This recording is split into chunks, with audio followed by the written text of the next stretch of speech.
धुळे जिल्ह्यात भाजपचा डंका, 3 ठिकाणी कमळ फुलले तर शिंदखेड्यात अजितदादा गटाची बाजी।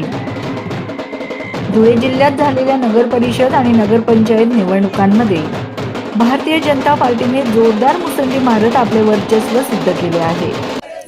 जिल्ह्यातील 4 पैकी 3 स्थानिक स्वराज्य संस्थांवर भाजपने झेंडा फडकवला असून महाविकास आघाडीचा पूर्णपणे सुपडा साफ झाला आहे।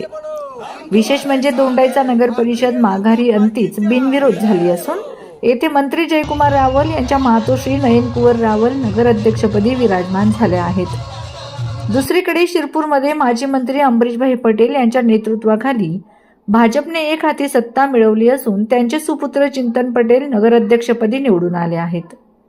पिंपळनेरमध्ये भाजप आणि शिंदे गट आमने सामने आले होते, मात्र तिथेही भाजपच्या योगिता चौरे यांनी बाजी मारली आहे। केवळ शिंदखेडा नगरपंचायतीत भाजपला धक्का बसला असून तिथे बहुमत मिळवूनही नगराध्यक्षपद मात्र अजित पवार गटाच्या वाट्याला गेले आहे।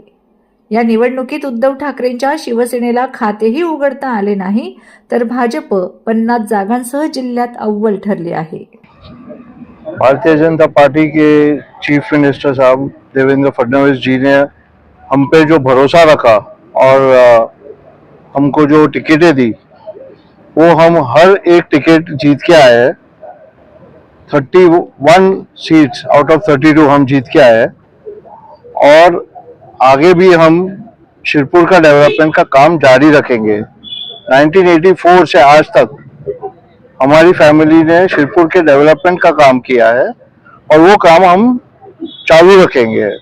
भले वो शिरपुर के वाटर का मसला हो या ग्रीनरी का मसला हो या बच्चों के स्पोर्ट्स का मसला हो, वो सब हम आगे पूरा करेंगे।